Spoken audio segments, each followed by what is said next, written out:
Myles here at Hyve. Welcome to this week's dry fire and live fire session. We've been covering a lot of details to the grip, and now it's time to test your grip a little bit. If you do have a good grip, it acts as a human vice. And if you have a good human vice, then you can get a little sloppy with your trigger press, or you could be surprised, and you can still rest assured, so to speak, that your grip is going to be good and your sights will be where they were when you broke the shot. That's the idea of having a really good grip. So we're going to cover some dry and live fire exercises that are going to help test your grip to see if all the topics, all the details we've been covering are really sinking in. If not, don't worry, you guys have access to the videos and you can work on it whenever you want to. So if you're interested in learning how to test your grip, make sure to stay tuned.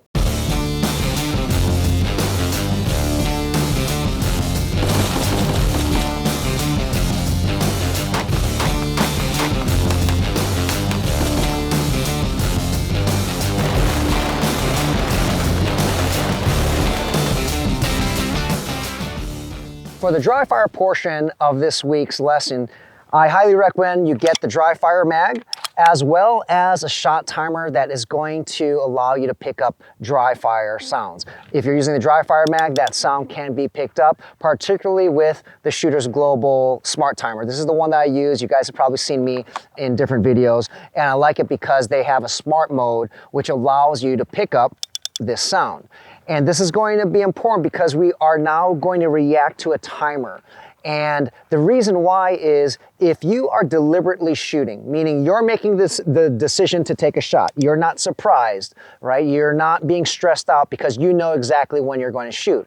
Instead, what we want to do now is have a timer so that when we use this and we press the timer, the buzzer, okay, is going to be the signal for us to actually go. So we are reacting now. We are not doing things deliberately on our own.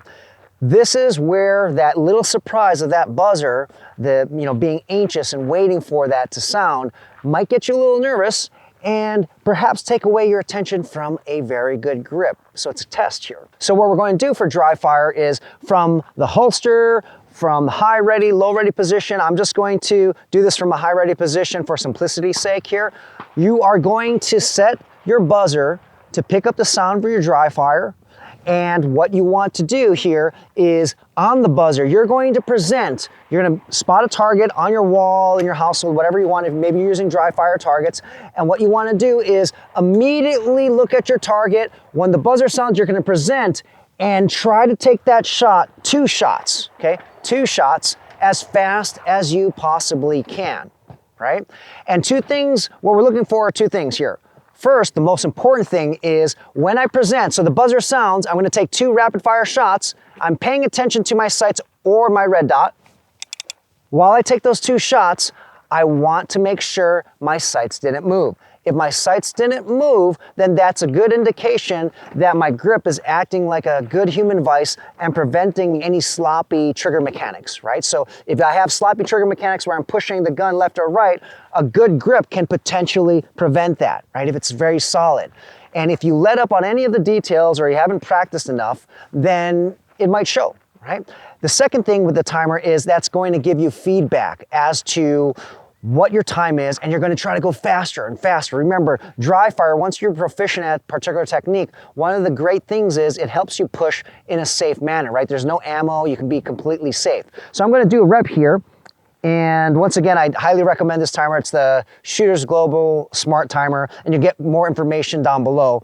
And I'm going to have a delay start. It's going to sound. I'm going to take 2 shots as fast as I possibly can at a particular target downrange, and I'm making sure my sights don't move. If they move, that means I have some work to do with my grip. So this is how it would look.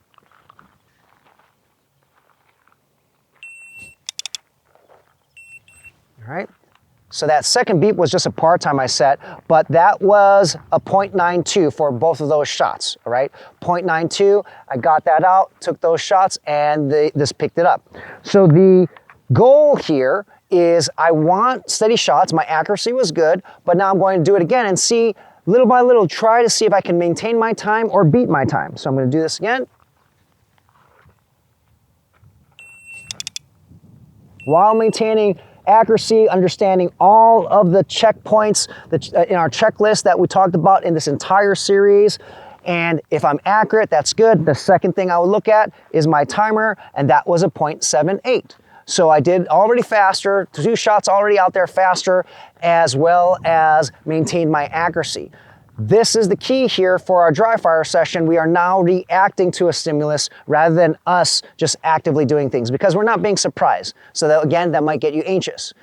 What is important about the dry fire session though is, and I also alluded to this in our past couple of weeks of the How to Shoot a Pistol series, is you must know the feeling of right. And you only get that through live fire. Okay, so if you're doing this session, let's say you're new to this series, there's an entire playlist, you can watch it all. But if you are just tuning in now and you've missed a lot of the details from other videos, then you are probably going to grip this gun with less pressure than you really need. And what's going to happen when you do it at live fire, it's just not going to translate well. So once again here, I'm using the timer here, DryFireMag.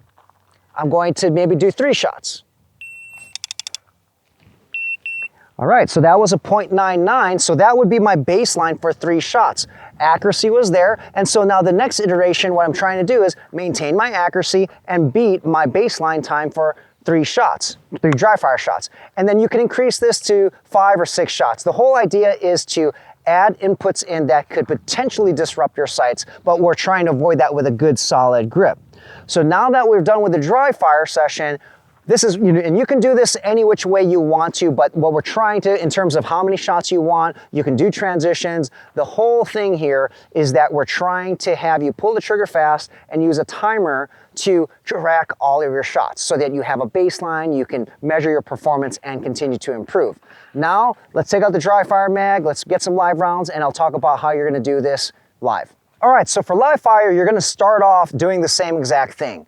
Although we are using the timer to push ourselves, the focus is still on grip pressure. We are just using time as a stressor. So we want this to build that anxiety, and hopefully, well, the hope of a teacher who's testing you is to take your attention away from a good grip.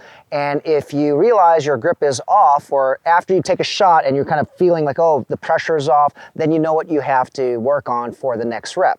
So I'm going to start off just like we did with dry fire from high ready, but you can do this any which way you want. And now I'm in live fire mode here.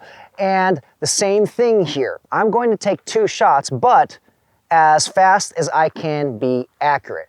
We're not looking for a small group though, okay? So I'm gonna take some live fire shots here. Okay, listen up here. This is just an explanation, a clarification point here. I have a 6-inch hexagon downrange here, and take a look at this cadence here. Look at how slow it's going to be here.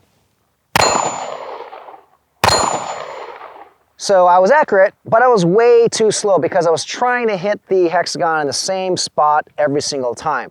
Instead, you wanted to shoot at a cadence where you can hit an entire target zone. It doesn't matter where.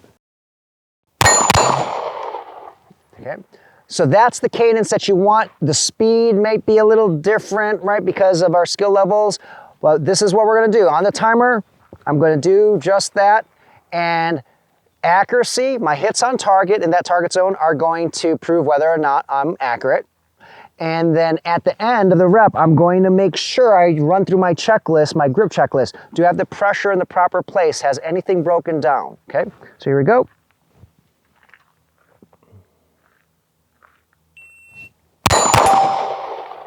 Okay, so I felt like my grip was good, and that would be my baseline time. That was a 117. Now I'm going to try to push it, just like we did with dry fire. If I'm happy with my hits, okay, I'm going to do it again.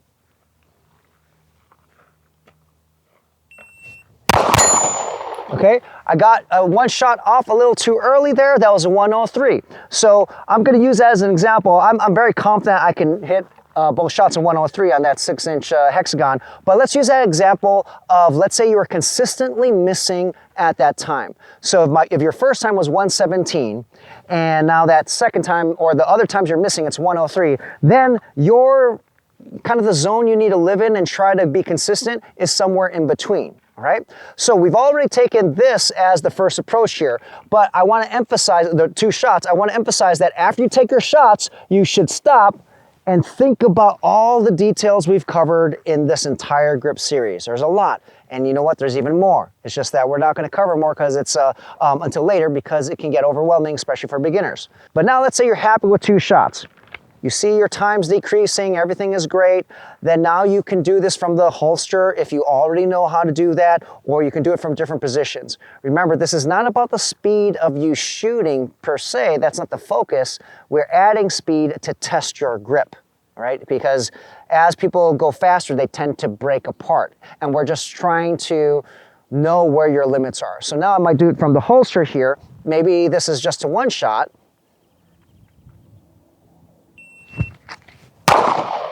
Okay, that was a 129. Okay, so I feel good there. The grip was good. So now I'm going to try to push it to get faster than 129. Okay. Okay, so that one is a 103. So it's faster, and I'm progressively going there. So that's the same thing. You can do the same thing, but the whole goal here is once I shoot, I'll do that one more time, and I'll go through the process here. Now I stop and I'm looking at my grip. Did everything work out all right? One thing I can tell was I could be a little bit higher on the beaver tail there. So that is more of a draw issue, okay? But in terms of my grip pressures here, after I took the shot, everything felt good. So now when I look at the time there, okay, that one was a 121, right? So that was slower than my original time, but then this is where we're tracking the data so that you can tell where you lie and what you need to improve on. So after you do 1 shot, you might do 2 shots here, okay? Again, focusing on the grip.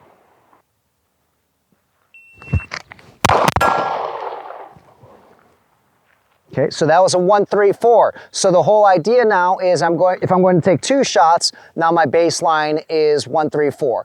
And as I begin to test my grip and increase my speed, okay, I'm still checking, did everything break? And that's the idea here. You can do any drill that you want to later on. You can change it all up, but the timer now is our test of your grip understanding here. Do you have that proper human vice? So I hope you guys liked that little video on testing your grip. We've been covering a lot of details to the proper grip. So thought we'd change gears so that we're not overwhelming you. Now it's more about executing, making sure you understand what we've covered and implement it properly. Practice it a lot and do exercises like I just showed you, the dry and live fire, to test things out. And now we're going to be moving on to an entirely new topic next week. So if you're interested, make sure to tune in on Tuesday. See you guys next week.